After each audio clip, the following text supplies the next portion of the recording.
Assalamualaikum warahmatullahi wabarakatuh. Nama saya Fabila Putri Burubukit, NPM 2208260165. Di sini saya akan mempresentasikan mind map saya pada blok kardio yang berjudul UAP atau Unstable Angina Pectoris. Unstable Angina Pectoris ini merupakan kebalikan dari angina pectoris. Nah, Unstable Angina Pectoris atau yang disingkat sebagai UAP atau sering juga disebut sebagai angina pectoris tidak stabil, itu merupakan nyeri yang timbul untuk pertama kalinya, sakit dada yang tiba-tiba terasa pada waktu istirahat, atau aktivitas minimal yang terjadi lebih berat secara mendadak, atau bisa juga angina pectoris ini sudah ada sebelumnya namun menjadi lebih berat. Nah, untuk etiologi dari angina pectoris ini sendiri, dia itu akan berkurangnya suplai oksigen ke miokard, kemudian curah jantung meningkat, kebutuhan oksigen miokard yang meningkat. Nah, berkurangnya suplai oksigen ke miokard yang dapat disebabkan oleh 3 faktor, yaitu faktor yang pertama itu faktor pembuluh darah. Nah, akibat faktor pembuluh darah ini bisa mengakibatkan seperti aterosklerosis, spasme, dan arteritis. Kemudian ada faktor yang kedua itu faktor sirkulasi. Nah, dari faktor sirkulasi ini sendiri, dia dapat mengakibatkan hipotensi, stenosis aorta, dan insufiensi. Faktor yang ketiga itu ada faktor darah. Faktor darah ini dapat mengakibatkan anemia, hipoksemia, dan polisetemia. Kemudian etiologi yang kedua itu ada curah jantung yang meningkat. Curah jantung yang meningkat ini disebabkan oleh aktivitas yang berlebihan. Contohnya seperti apa? Seperti emosi yang berlebihan, makan terlalu banyak, dan hipertiroidisme. Kemudian etiologi yang ketiga itu ada kebutuhan oksigen miokard. Nah, kebutuhan oksigen miokard yang meningkat pada kerusakan miokard itu contohnya seperti hipertrofi miokard dan hipertensi diastolik. Kemudian kita masuk pada faktor resikonya. Nah, faktor risikonya ada 2, faktor risiko yang tidak dapat diubah, kemudian faktor risiko yang dapat diubah. Apa contohnya faktor risiko yang tidak dapat diubah? Faktor risiko yang tidak dapat diubah itu seperti usia. Usia pada laki-laki itu lebih dari 45 tahun, sedangkan pada perempuan itu lebih dari 55 tahun. Kemudian faktor risiko yang tidak dapat diubah itu seperti jenis kelamin dan keturunan, riwayat penyakit keturunan. Kemudian faktor risiko yang dapat diubah. Nah, faktor risiko yang dapat diubah atau faktor risiko yang dapat dimodifikasi itu seperti merokok, hipertensi, diabetes mellitus, dislipidemia, dan obesitas. Kemudian kita masuk kepada klasifikasinya. Klasifikasinya ini sendiri terbagi menjadi 4. Yang pertama itu ada kehebatan, keadaan klinis, intensitas pengobatan, dan parameter risiko tinggi. Pada kehebatan ini sendiri terbagi menjadi 3 kelas. Kelas pertama yaitu serangan baru. Kelas kedua yaitu subakut, yaitu angina muncul saat istirahat yang terjadi lebih dari 1 kali saat istirahat selama bulan sebelumnya, tapi tidak sampai 48 jam.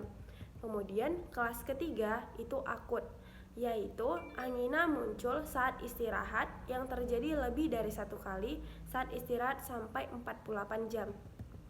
Kemudian klasifikasi yang kedua, keadaan klinis. Keadaan klinis ini sendiri terbagi menjadi kelas-kelas. Yang pertama kelas A, yaitu angina tidak stabil.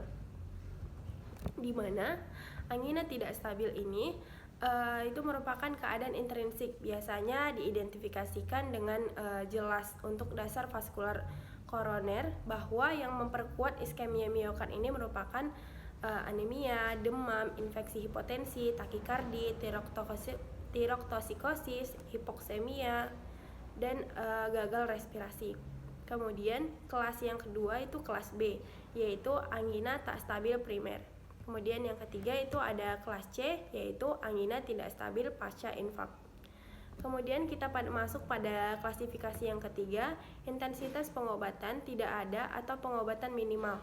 Nah, adanya standar terapi untuk angina stabil kronik ini itu merupakan dosis yang biasa pada oral seperti beta blocker, nitrat, dan antagonis kalsium.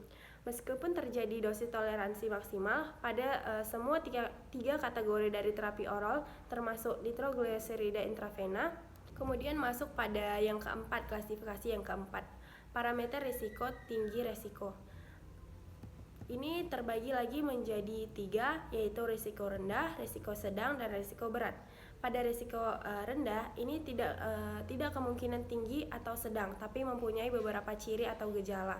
Datang dengan keluhan atau onset 2 minggu dengan 2 bulan sebelum pemberian dan kembali normal tanpa perubahan EKG-nya.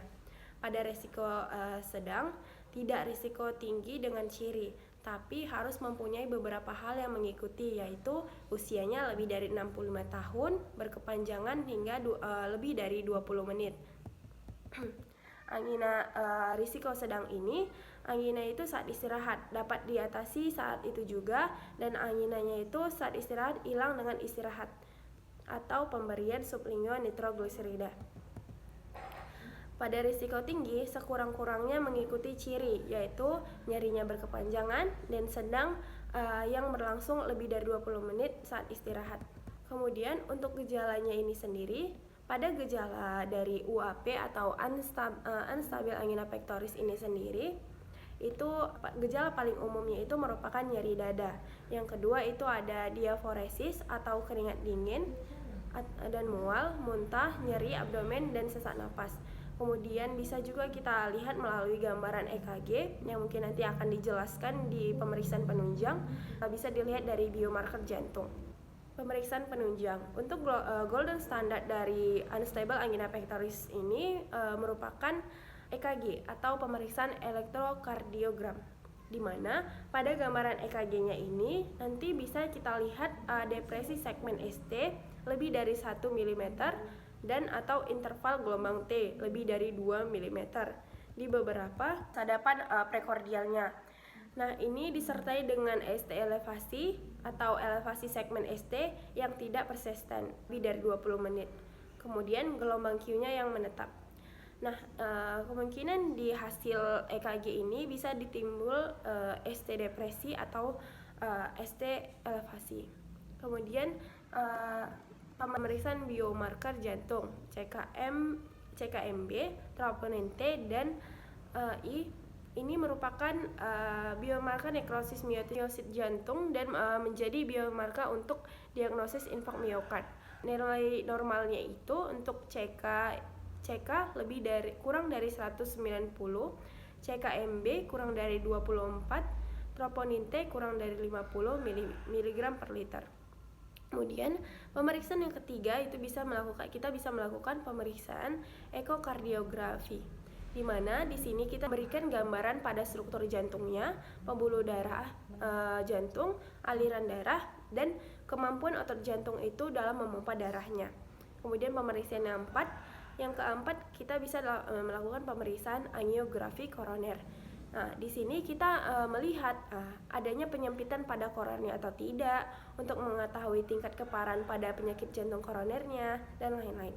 Jadi, patofisiologi pada unstable angina pectoris ini pada umumnya itu diawali dengan terjadinya proses aterosklerosis. Pada saat monositnya itu berpindah dari aliran darah dan melekat pada lapisan dinding pembuluh darah koroner yang akan mengakibatkan terjadinya penumpukan lemak di situ. Nah, untuk tata laksana di sini dibagi menjadi dua, tata laksana non-medikamentosa dan tata laksana medikamentosa. Untuk tata laksana non-medikamentosa ini, kita melakukan penata laksanaan angina pectorisnya itu seperti tirabaring dan pemberian oksigen 2-4 liter. Kemudian kalau untuk tata laksana medikamentosanya ini, pengobatan angina pectoris ini sebelumnya itu bertujuan untuk mengurangi keluhan dan gejala. Nah, maka dari itu kita memberikan obat-obatan yang meredahkan gejala angina, yaitu obat-obatan pengencer darah seperti aspirin, clopidogrel, atau ticagrelor. Kemudian bisa juga kita berikan obat pelebar pembuluh darah seperti nitrogliserida, dan untuk melebarkan dan merelaksasi pembuluh darah sehingga aliran darahnya itu ke jantung lebih baik. Nah, obat penghambat beta untuk memperlambat denyut jantung dan merelaksasi pembuluh darah sehingga mengurangi beban kerja jantung, dan obat untuk mengontrol penyakit apabila pasien yang terdiagnosis unstable angina pectoris ini menderita komplikasi lain seperti diabetes, kolesterol, dan hipertensi yang merupakan faktor risiko dari penyakit jantung koroner dan penyebab angina ini sendiri.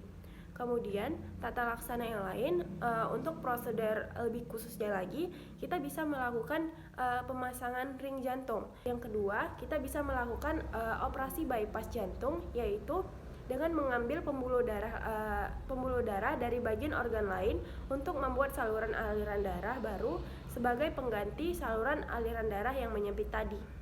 Mungkin itu saja presentasi mind map saya pada hari ini. Sekian, terima kasih. Assalamualaikum warahmatullahi wabarakatuh.